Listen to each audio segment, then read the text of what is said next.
بسم اللہ الرحمن الرحیم۔ برسات کا مہینہ تھا لیکن بادل تھے کہ برسنے کا نام ہی نہیں لے رہے تھے۔ گرمی کی شدت سے لوگ بےحال تھے۔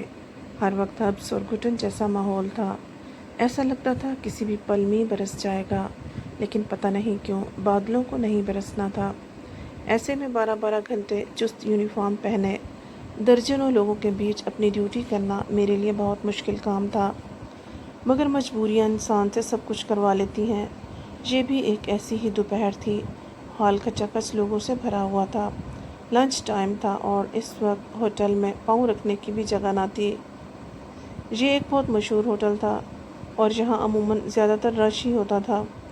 اے سی چلنے کے باوجود بھی پسینے میرے وجود کو شرابور کر رہے تھے۔ میرا یونیفارم پوری طرح بھیگ رہا تھا اور لٹیں پسینے سے چہرے پر چپک رہی تھی۔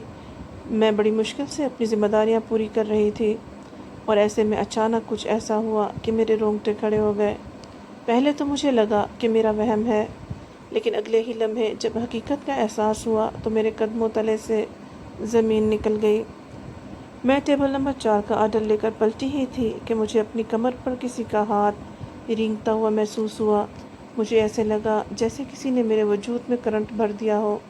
میں بری طرح گھبرا گئی تھی اور جیسے ہی میں نے پلٹ کر ایک نظر اس ٹیبل پر بیٹھے لڑکوں پر ڈالی، ایک امیر زادہ اپنی ہوس زدہ نظروں سے مجھے دیکھتے ہوئے مسکرا رہا تھا۔ میں جان گئی تھی کہ ہو نہ ہو یہ اسی کی حرکت ہے۔ میں نے تنبیہ نگاہوں سے اسے گھورا اور واپس کاؤنٹر پر پہنچ گئی، لیکن مجھے ایسا محسوس ہو رہا تھا جیسے میں ابھی تک اس کی نظروں کے حصار میں ہوں۔ آج سے پہلے بھی میں لوگوں کی ہوس زدہ نظروں کا شکار ہوتی تھی اور دبے دبے لفظوں میں لوگ میری ذات اور میرے وجود پر کمنٹس بھی پاس کیا کرتے تھے، لیکن ایسا پہلی دفعہ ہوا تھا جب کسی نے جان بوجھ کر اپنا ہاتھ میرے وجود پر لگا دیا تھا۔ اتنی بے باکی اور جرأت کا مظاہرہ آج تک کسی نے نہ کیا تھا، اور یہی وجہ تھی کہ میرے ہاتھ پاؤں کانپ رہے تھے۔ مجھے بہت خوف محسوس ہو رہا تھا۔ میں ایک 20 سال کی جوان لڑکی تھی اور کسی لڑکے کا میرے ساتھ ایسے حرکت کرنا مجھے ہرگز بھی برداشت نہ تھا۔ میرا دل چاہ رہا تھا کہ میں اس کی جان لے لوں، لیکن بڑی مشکل سے اپنے جذبات پر قابو رکھ کر میں یہ سب کچھ برداشت کرتی رہی۔ یہ نوکری میں بہت ہی مجبوری میں کر رہی تھی۔ اگر میری سوتیلی ماں مجھ پر اتنا دباؤ نہ ڈالتی اور مجھے گھر میں بیٹھ کر طرح طرح کے طعنے نہ ملتے تو شاید میں اس نوکری پر کبھی آمادہ نہ ہوتی۔ سارا دن تنگ لباس پہنے غیر مردوں کے درمیان ٹیبل پر کھانا لگانا مجھ جیسی شریف اور عزت دار لڑکی کے بس میں نہ تھا، لیکن حالات نے مجھے اس نہج پر پہنچایا تھا۔ تھوڑی دیر پر ٹیبل نمبر 4 کا آرڈر تیار ہوا تو مجھے وہ آرڈر ٹیبل پر پہنچانا تھا۔ میرا دل تو ہرگز بھی اس ٹیبل پر دوبارہ جانے کے لیے راضی نہ تھا، لیکن یہاں دل کی نہیں بلکہ مالک کی سننی پڑتی ہے۔ اس ٹیبل کا کام میری ذمہ داری تھی اور ہر صورت مجھے اپنی ذمہ داری سنبھالنی تھی۔ بڑی مجبوری میں نے دونوں ہاتھوں میں پڑی ٹرے پکڑی اور سلیقے سے چلتی ہوئی اس ٹیبل تک پہنچ گئی۔ میرے بس میں ہوتا تو ایک بڑی سی چادر لے کر خود کو ان مردوں کی گندی نظروں سے چھپا لیتی، لیکن یہ ویٹرس کی نوکری بھی عجیب تھی۔ یونیفارم کے نام پر ہوٹل سے ہی سفید رنگ کی تنگ شرٹ اور بلیک کلر کی پینٹ ملی ہوئی تھی اور یہی لباس پہن کر ان مردوں کے درمیان کام کرنا پڑتا تھا۔ میں جلد سے جلد ان کا آرڈر ٹیبل پر رکھ کر پلٹنا چاہتی تھی، لیکن میرے دونوں ہاتھوں میں موجود ٹرے کا فائدہ اٹھاتے ہوئے اس لڑکے نے بڑی تیزی سے میری کمر پر دوبارہ اپنا ہاتھ پھیرا اور ایک آنکھ دبا کر ہنس دیا۔ اس کی یہ بے باک حرکت مجھ سے برداشت نہ ہوئی۔ میں نے ٹرے ٹیبل پر رکھتے ہی ایک زناٹے دار تھپڑ گھما کر اس کے چہرے پر دے مارا۔ اس تھپڑ کی گونج پورے ہال میں سنائی دی تھی اور تھوڑی دیر تک جہاں کان پڑی آواز سنائی نہیں دے رہی تھی وہاں اس قدر سناٹا چھا گیا تھا کہ ہر کوئی اپنی جگہ ٹھہر سا گیا تھا اور سب کی نظریں ہم پر ہی جمی ہوئی تھیں۔ اس لڑکے کا چہرہ سرخ پڑ چکا تھا اور اب وہ بڑی خونخوار نگاہوں سے مجھے گھور رہا تھا۔ اس کا بس چلتا تو مجھے کچا چبا جاتا۔ کچھ ہی لمحوں میں مجھے اپنی غلطی کا احساس ہو گیا تھا۔ میں نے اسے تھپڑ تو لگا دیا تھا، لیکن میں جانتی تھی کہ اب یہ معاملہ اتنی آسانی سے ختم ہونے والا نہیں ہے۔ شاید اس کا تو اتنا نقصان نہ ہوتا جتنا نقصان مجھے اٹھانا پڑ سکتا تھا۔ تھوڑی ہی دیر میں اس نے اتنا شور مچایا تھا کہ ساری مینجمنٹ جمع ہو گئی تھی۔ ہوٹل کا مالک چلا آیا۔ مالک کو دیکھ کر میری سانس رکنے لگی تھی۔ یہ بات مجھے اچھی طرح معلوم تھی کہ قصور کسی کا بھی ہو، سزا ہمیشہ غریب کو ہی ملتی ہے، اور یہاں بھی کچھ ایسا ہی ہونے جا رہا تھا۔ اس لڑکے نے اپنی غلطی کو پوری طرح چھپا کر سب کو یہی بتایا تھا کہ میں نے بلا وجہ اسے تھپڑ مارا ہے تاکہ اسے بدنام کر سکوں۔ دراصل وہ کسی منسٹر کا بیٹا تھا اور اپنے دوستوں کے ساتھ ہمارے ہوٹل چلا آیا تھا۔ مالک اسے پہچانتا تھا، اسی لیے سیکنڈوں میں مجھے میری نوکری سے فارغ کر دیا گیا۔ میں نے لاکھ یقین دلانے کی کوشش کی کہ میں بے قصور ہوں اور میرے ساتھ بدتمیزی کی جا رہی تھی، لیکن وہاں میری سننے والا کون تھا؟ سب کی نظروں میں 1-2 کی ویٹرس تھی۔ میں نے ایک منسٹر کے بیٹے پر ہاتھ اٹھانے کا جرم کیا تھا۔ جتنی ذلت و رسوائی مجھے اٹھانی پڑی میں سوچ بھی نہیں سکتی تھی۔ مالک نے مجھے صرف کچھ ہی منٹ کا وقت دیا اور کہا کہ میں یونیفارم تبدیل کروں اور ان کے سامنے سے اپنا چہرہ گم کر لوں۔ کچھ پیسے اپنے والیٹ سے نکال کر انہوں نے میرے منہ پر دے مارے اور کہنے لگے، لو تمہارا حساب برابر ہو گیا، اب دوبارہ یہاں نظر نہ آنا۔ مالک کی باتوں پر میری آنکھوں میں آنسو جھلکنے لگے۔ میں نے ایک حقارت بھری نظر اٹھا کر اس امیر زادے کو دیکھا جس کے چہرے پر مسکراہٹ تھی۔ وہ جیت گیا تھا اور میں ہار گئی تھی۔ وہ گناہ کر کے بھی اونچے قد کے ساتھ کھڑا تھا اور میں بے گناہ ہو کر بھی منہ کے بل زمین پر گر پڑی تھی۔ ہوٹل میں موجود لوگ مجھے عجیب نظروں سے دیکھ رہے تھے۔ سب کو یہی لگ رہا تھا کہ میں نے جان بوجھ کر یہ تماشا کھڑا کیا ہے۔ میں تیز تیز قدم اٹھاتی سب کی نظروں سے دور ہوئی اور جلدی سے یونیفارم تبدیل کیا اور آنسو بہاتی اس ہوٹل سے ہمیشہ کے لیے نکل آئی۔ وہ چند ہزار روپے میری مٹھی میں دبے ہوئے تھے جو مالک نے میرے حساب کے نام پر مجھے پکڑائے تھے۔ میں پیدل ہی گھر تک کا راستہ طے کرنے نکلی تھی۔ میں نے چادر کو اچھی طرح اپنے ارد گرد لپیٹ لیا تھا۔ میری آنکھوں سے آنسو بہتے ہی چلے جا رہے تھے۔ آج مجھے اپنے نصیب سے بڑا شکوہ ہو رہا تھا۔ پتہ نہیں کیوں میں ایسی منحوس قسمت لے کر پیدا ہوئی تھی کہ پیدا ہوتے ہی میری ماں مر گئی تھی، اور اس بات نے مجھے میرے باپ کی نظروں میں بھی بے مول کر دیا تھا۔ میرے باپ نے مجھے گود میں اٹھانا تک گوارا نہ کیا، اور اس دن سے ہی میں ماں اور باپ دونوں کی محبت سے محروم ہو گئی۔ جیسے تیسے میری دادی نے مجھے پالنا پوسنا شروع کر دیا، اور پھر جب ان کی بوڑھی ہڈیوں میں اتنا دم نہ رہا تو انہوں نے ابا کے پیچھے لگ کر میری خاطر ابا کی دوسری شادی کروا دی۔ میرے ابا کا اچھا خاصا کپڑے کا کاروبار تھا، لیکن دوسری شادی ہوتے ہی آہستہ آہستہ سب کچھ چوپٹ ہونے لگا۔ میری سوتیلی ماں نے مجھے تو نہ سنبھالا، لیکن ابا کے پیسے کو ضرور کنٹرول کر لیا تھا۔ دیکھتے ہی دیکھتے ابا کا سارا پیسہ ان کی خواہشات پر لٹنے لگا، اور دھیرے دھیرے ہم کنگال ہوتے چلے گئے۔ لیکن میری سوتیلی ماں بڑی چالاک نکلی۔ اس نے بڑی مکاری سے ابا کے کنگال ہو جانے کا ذمہ دار بھی مجھے ٹھہرایا، اور کہنے لگی، یہ سب میرے منحوس قدموں کی وجہ سے ہوا ہے کہ ابا کا دن دگنی رات چگنی ترقی کرتا کاروبار بھی ٹھپ ہو گیا ہے، جبکہ میری سوتیلی ماں کی عادات ایسی تھیں کہ اگر قارون کا خزانہ بھی ابا کے پاس ہوتا تو وہ بھی کم پڑ جاتا۔ ایک وقت میں جوڑے بنا لینا، گھومنا پھرنا، عیاشی کرنا، اپنی سہیلیوں کے ساتھ شاپنگ پر جانا تو ہزاروں روپے لٹا کر آنا، لیکن ابا کی بربادی کا صحرا انہوں نے میرے سر پر سجایا تھا۔ ابا کی نظروں میں تو میں پہلے ہی ناپسندیدہ تھی۔ میری سوتیلی ماں نے ابا کے دل و دماغ پر ایسا زہر گھولا کہ ابا نے مجھے نظر اٹھا کر دیکھنا تک چھوڑ دیا۔ آہستہ آہستہ سارا کاروبار ڈوب گیا اور کھانے پینے کے لالے پڑ گئے تھے۔ میری سوتیلی ماں سے ابا کو 3 بچے ہوئے اور میرے تینوں سوتیلے بہن بھائی بھی مجھ سے نفرت کرنے لگے۔ دادی کا انتقال ہوا تو میں پوری طرح سے سوتیلی ماں کے رحم و کرم پر آ گئی۔ حالات خراب ہونے کی وجہ سے ابا پوری طرح ٹوٹ گئے تھے اور دھیرے دھیرے انہیں نشے کی لت پڑ گئی تھی۔ وہ سارا دن شراب کے نشے میں دھت پڑے رہتے اور انہیں ارد گرد کبھی ہوش نہ ہوتا۔ میں اپنی سوتیلی ماں کے عتاب کا شکار ہو گئی۔ گھر کے سارے کام کاج تو میرے ذمے تھے ہی، پیسہ کمانے کی ذمہ داری بھی میری سوتیلی ماں نے میرے کاندھوں پر ڈال دی، اور کہنے لگی، تو بڑی بیٹی ہے اسی لیے کام کرنا تیری ذمہ داری ہے۔ اپنی سوتیلی ماں کی یہ بات سن کر میں بہت حیران ہوئی تھی، اور میں نے ان سے کہا کہ اماں میں تو پڑھی لکھی بھی نہیں ہوں، میں کیا کام کروں گی؟ تو نے تو مجھے اسکول بھی نہیں جانے دیا۔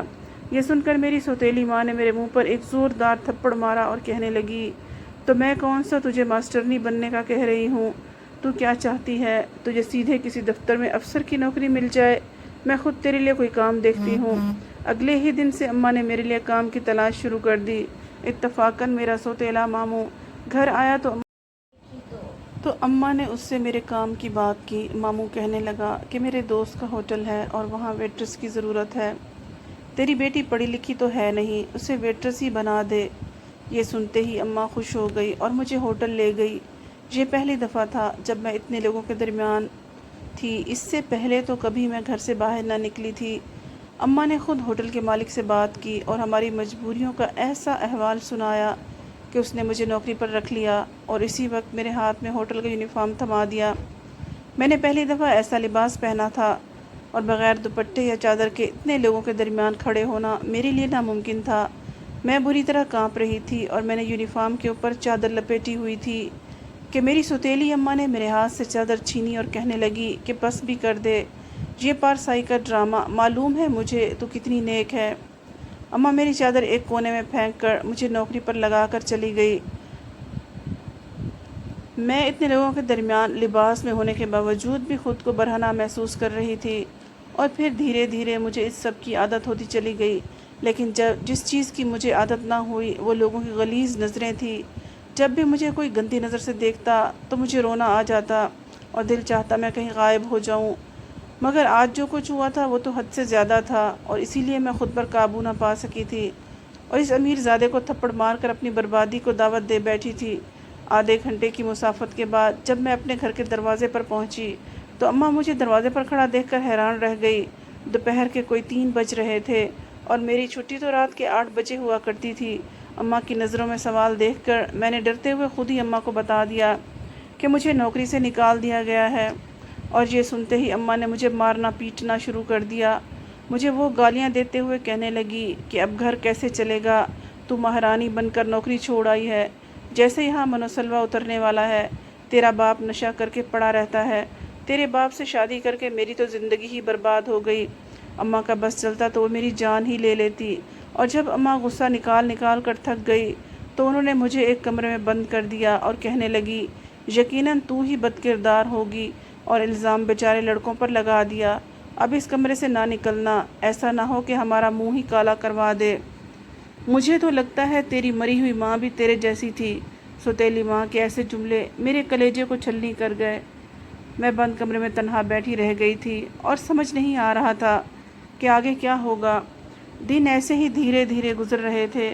کبھی میری ماں کا مزاج اچھا ہوتا تو وہ ایک وقت تک کھانا میرے کمرے میں رکھ جاتی، اور کبھی اس کی مرضی نہ ہوتی تو میں 2 دن بھی فاقے کرنے پر مجبور ہو جایا کرتی۔ ایسے ہی 25 دن گزر گئے تھے، اور پھر ایک دن میری ماں نے کمرے کا دروازہ کھولا اور آ کر مجھے سینے سے لگا لیا۔ کبھی وہ میرے ماتھے کو چومتی تو کبھی میری بلائیں لیتی۔ مجھے لگ رہا تھا کہ میری ماں کا ذہنی توازن بگڑ گیا ہے۔ جس نے آج تک مجھ سے سیدھے منہ بات نہیں کی تھی، آج وہ میری بلائیں لے رہی تھی، دعائیں دے رہی تھی۔ یہ کیسے ممکن ہو گیا تھا؟ اور پھر میری سوتیلی ماں نے اس راز سے پردہ اٹھایا اور کہنے لگی میری بچی، اچھے خاندان سے تیرا رشتہ آیا ہے، تو وہاں راج کرے گی، بہت ہی اچھے اور نیک لوگ ہیں، تیرے ماموں کے جاننے والے ہیں، دیکھنا تیری وجہ سے ہمارے بھی نصیب بدل جائیں گے، بس تو انکار نہ کرنا میرے بچے، خوشی خوشی ہاں کر دے اور دیکھ کیسے سب کچھ ٹھیک ہو جائے گا۔ تو بڑی قسمت والی ہے جو ایسی جگہ رشتہ آیا ہے۔ مجھے تو پہلے ہی معلوم تھا کہ میری بچی ہیرا ہے، ہیرا، اور ہیرے کی قدر تو جوہری ہی کر سکتا ہے۔ میں اپنی سوتیلی ماں کے بدلتے رنگ دیکھ کر حیران رہ گئی تھی۔ گرگٹ بھی اتنی تیزی سے رنگ نہیں بدل سکتا تھا جتنی تیزی سے میری ماں کا رنگ بدلا تھا۔ وہ دن رات میری خدمت کر رہی تھی، مجھے بند کمرے سے نکال کر میرے لیے اچھے اچھے پکوان بنائے جا رہے تھے۔ ان 25 دنوں میں میری صحت پوری طرح ختم ہو گئی تھی، اور آنے والے 15 دنوں میں میری ماں نے مجھے اتنا کچھ کھلا پلا دیا تھا کہ میں دوبارہ پہلے جیسی ہو گئی تھی۔ میری سوتیلی اماں نے تو مجھے طاقت کی دوائیں تک کھلا دی تھی۔ میرے پاس اس رشتے سے انکار کا کوئی جواز نہ تھا، اور اگر میں انکار کرتی بھی تو میری سوتیلی ماں کسی نہ کسی طرح میری شادی کروا دیتی۔ اسی لیے میں نے خاموشی سے شادی کے لیے رضامندی دے دی، اور چند گواہوں کی موجودگی میں سادگی سے میرا نکاح ہو گیا، اور اماں نے مجھے رخصت کر دیا۔ جن عورتوں نے میری رخصتی کروائی تھی وہ کچھ عجیب و غریب کسی تھی۔ ان کے حلیے دیکھ کر ہرگز نہیں لگتا تھا کہ وہ کسی اچھے اور کھاتے پیتے گھرانے سے تعلق رکھتی ہیں۔ البتہ جس گاڑی میں مجھے لے جایا جا رہا تھا وہ بہت ہی بڑی اور مہنگی تھی۔ میں سارا راستہ گمسم اور خاموش بیٹھی تھی، نہیں جانتی تھی کہ میری شادی کس سے ہوئی ہے، وہ کیسا دکھتا ہے، میرے نصیب میں کیا لکھا ہے۔ بس میں نے اپنی سوتیلی ماں کا کہا مان لیا تھا۔ آدھے گھنٹے بعد گاڑی ایک بڑے سے بنگلے کے آگے رکی اور ان میں سے ایک عورت نے مجھے بنگلے کے اندر ایک بیڈ روم میں پہنچا دیا اور کہنے لگی تم انتظار کرو، میں تمہارے دولہا کو بھیجتی ہوں۔ لیکن جان تو میری اس وقت نکلی جب کمرے میں ایک نہیں بلکہ چار دولہے ایک ساتھ اندر چلے آئے۔ میں پہلے ہی اپنی جگہ گھبرائی ہوئی تھی۔ ان چاروں لڑکوں کو دیکھ کر میری جان ہوا ہو گئی تھی۔ مجھے وہ چہرے آج بھی اچھی طرح یاد تھے۔ یہ وہی چاروں لڑکے تھے جو اس دن ہوٹل میں ٹیبلز پر موجود تھے اور جن کی وجہ سے مجھے نوکری سے نکالا گیا تھا۔ لیکن ان چاروں کا یہاں کیا کام تھا اور میرا دولہا کہاں ہے؟ وہ چاروں ہی میرے ارد گرد بیڈ پر بیٹھ گئے اور میں اپنے آپ میں سمٹ گئی۔ میں نے جس کے چہرے پر تھپڑ مارا تھا وہ ہنس کر کہنے لگا دیکھو اپنی اوقات، آج تم ایک وقت میں ہم چاروں کی بیوی بننے والی ہو اور تمہیں بچانے والا کوئی نہیں ہے۔ اس دن تم نے جو تھپڑ مارا تھا آج اس کی قیمت تم اپنی روح سمیت چکاؤ گی۔ موت کی بھیک مانگو گی تب بھی موت تمہیں نصیب نہ ہوگی۔ اس کی باتیں سن کر میری روح کانپ اٹھی اور میں نے روتے ہوئے اس کے آگے ہاتھ جوڑ دیے اور ایک ایسے گناہ کی معافی مانگنے لگی جو میرا گناہ ہی نہیں تھا۔ اگر میں نے اسے تھپڑ مارا تھا تو سراسر قصور اس کا تھا، لیکن اپنی عزت بچانے کی خاطر میں اس کے آگے ہاتھ جوڑ کر بیٹھ گئی تھی۔ مجھے یوں روتا گڑگڑاتا دیکھ کر وہ زور زور سے ہنسنے لگا، کہنے لگا آج میری انا کو تسکین مل گئی ہے۔ تم نے شاہ درانی کے بیٹے پر ہاتھ اٹھانے کا گناہ کیا ہے، تمہیں اتنی آسانی سے معافی نہیں مل سکتی۔ آج کی رات تو تمہیں ہم چاروں کی دلہن بننا ہی ہوگا اور تمہیں بچانے کے لیے کوئی نہیں آئے گا۔ میں نے روتے ہوئے پوچھا کہ میرا نکاح تم چاروں میں سے کس کے ساتھ ہوا ہے؟ میری بات پر وہ چاروں ہی ہنس دیے اور کہنے لگے تمہارا تو نکاح ہی جعلی ہوا ہے۔ ایسا کوئی انسان نہیں جس کے ساتھ تمہارا نکاح ہی جعلی ہوا ہے، ایسا کوئی انسان نہیں جس کے ساتھ تمہارا نکاح ہوا ہو۔ تمہاری ماں نے بہت سارے پیسوں کے عوض خود تمہیں ہمارے حوالے کیا ہے اور نکاح کا جھوٹا ڈرامہ اسی لیے رچایا ہے تاکہ تمہارا شراب میں ڈوبا باپ ہوش میں نہ آئے۔ یہ سن کر میرے ہوش اڑ گئے تھے کہ میں بنا کسی تعلق کے اس بنگلے میں چلی آئی تھی اور یہاں میری عزت کو داغ لگنے والا تھا۔ مجھے اب صرف خدا کی ذات پر بھروسہ تھا اور میں دل ہی دل میں اپنے رب سے فریاد کرنے لگی کہ کسی طرح مجھے ان لوگوں کے چنگل سے بچا لے۔ میں معصوم ہوں، بے قصور ہوں، مجھے برباد ہونے سے بچا لے۔ اور اس سے پہلے کہ وہی لڑکا میرے ساتھ دست درازی کرتا جس کے چہرے پر میں نے تھپڑ مارا تھا۔ پولیس وین کے سائرن فضا میں گونج اٹھے تھے۔ ان سائرن کی آواز پر وہ لڑکا چونک کر رک گیا اور کہنے لگا بابا کیسے واپس آ گئے؟ انہیں تو پورے 1 ہفتے بعد لوٹ کر آنا تھا۔ یہ تو بہت برا ہوا ہے، اگر بابا کو پتہ چل گیا کہ ہم اس لڑکی کو اٹھا کر یہاں لائے ہیں تو اچھا نہیں ہوگا۔ پہلے ہی ہوٹل والے واقعے پر بابا نے بہت شدید غصہ کیا تھا۔ وہ لڑکا گھبراہٹ کا شکار نظر آ رہا تھا۔ میں جان گئی تھی کہ اس کا باپ اپنے بیٹے کے کرتوتوں کی وجہ سے بہت پریشان ہے، وہ اپنے بیٹے کے ساتھ بہت سخت ہے۔ جبھی تو وہ لڑکا اس قدر ڈر رہا تھا۔ اس لڑکے نے اپنے دوستوں کو فی الحال کمرے سے نکلنے کا کہا اور خود بھی مجھے کمرے میں بند کر کے چلا گیا، اور میں نے خدا کا لاکھ لاکھ شکر ادا کیا کہ فی الحال میری عزت محفوظ ہو گئی تھی۔ کافی دیر ایسے ہی گزر گئی تھی اور پھر جب کمرے کا دروازہ کھلا تو وہ چاروں لڑکے نہیں بلکہ ایک ادھیڑ عمر آدمی وہاں کھڑا تھا۔ وہ کہنے لگا کہ میرے ملازموں نے مجھے بتایا ہے کہ میرا بیٹا تمہیں یہاں لایا ہے، تم وہی ہو نا جس نے میرے بیٹے کو تھپڑ مارا تھا؟ میں نے روتے ہوئے ہاں میں سر ہلایا تو اس نے میرے سر پر ہاتھ رکھا اور کہنے لگا دولت کے نشے میں میرے بیٹے کو غلط راہ کا مسافر بنا دیا ہے، شاید میں اس کی صحیح تربیت نہ کر سکا اور ماں اور بہن جیسا رشتہ نہ ملنے کی وجہ سے اسے عورت کی عزت کا احساس بھی نہیں۔ تم بے فکر ہو جاؤ، تمہارے ساتھ کوئی زیادتی نہیں ہوگی اور میں خود تمہاری حفاظت کا انتظام کروں گا۔ میری سچے دل سے مانگی دعا قبول ہو گئی تھی۔ میں نے انہیں بتایا کہ میری سوتیلی ماں بڑی ظالم ہے، میرا کوئی گھر بار نہیں رہا، میں کہاں جاؤں گی۔ کچھ دن شاہ درانی نے مجھے مہمان بنا کر اپنی حفاظت میں رکھا اور اس کے بعد اپنے ایک ملازم سے میری شادی کر کے مجھے اس کے ساتھ اس کے گاؤں بھجوا دیا۔ شاہ درانی کا کہنا تھا کہ جب تک تم شہر میں رہو گی میرا بیٹا تمہیں چین سے نہیں جینے دے گا۔ بہتر یہ ہے کہ کچھ وقت کے لیے کہیں دور چلی جاؤ تاکہ سکون کی زندگی گزار سکو۔ میرا شوہر بہت ہی اچھا اور نیک تھا، اس نے مجھے اچھی اور آسودہ زندگی دی۔ ہم بہت زیادہ امیر نہ تھے لیکن زندگی میں ہر خوشی موجود تھی۔ بس میرے دل کو ہر وقت یہی دھڑکا لگا رہتا تھا کہ کہیں وہ لڑکا مجھے ڈھونڈ نہ لے اور میری تلاش میں ہمارے گاؤں تک نہ چلا آئے۔ اور پھر میری زندگی میں وہ دن بھی آ گیا جب پورے 10 سال بعد وہ لڑکا ہمارے گاؤں میں داخل ہوا اور اسے گاڑی سے اترتا دیکھ کر میری روح فنا ہو گئی۔ وہ دھیرے دھیرے چلتے میرے قریب آیا تو میرا دم گھٹنے لگا۔ میں اپنے 2 بچوں کے ساتھ پوری طرح خوش تھی اور اس لڑکے کا سایہ بھی اپنی زندگی میں نہیں پڑنے دینا چاہتی تھی، لیکن میرے قریب آتے ہی اس نے اپنے ہاتھ جوڑ دیے اور مجھ سے معافی مانگنے لگا۔ وہ روتے ہوئے کہنے لگا کہ 2 دن پہلے اس کی بیوی نے ایک بیٹی کو جنم دیا ہے اور تب سے ہی اسے رو رو کر میرے ساتھ کی گئی زیادتی یاد آ رہی ہے۔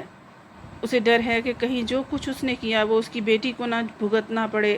وہ روتے ہوئے کہہ رہا تھا کہ میں نے کسی بھی حوالے سے عورت کے ساتھ کوئی رشتہ نہیں پایا، نہ میری ماں زندہ تھی اور نہ ہی کوئی بہن تھی۔ میں سمجھ ہی نہ سکا کہ عورت کی عزت کتنی نازک ہوتی ہے، لیکن بیٹی کے پیدا ہوتے ہی قدرت نے یہ احساس میرے دل میں ڈال دیا کہ بیٹیاں سب کی سانجھی ہوتی ہیں۔ اسی لیے وہ میری تلاش کرتے ہوئے یہاں پہنچ گیا تاکہ مجھ سے معافی مانگ سکے۔ اس کی باتوں نے مجھے ماضی بھولنے پر مجبور کر دیا تھا اور میں نے بخوشی اسے معاف کر دیا تھا، کیونکہ اسی کی بدولت آج مجھے مراد جیسا شوہر ملا تھا۔ وہ واپس لوٹ گیا تھا اور جاتے جاتے مجھے سکون بخش گیا۔ اب میں ساری فکروں سے آزاد ہو گئی تھی۔ امید ہے آپ کو آج کی کہانی پسند آئی ہوگی۔ مزید کہانیاں سننے کے لیے ہمارے چینل کو سبسکرائب کیجیے۔ کل تک کے لیے اللہ حافظ۔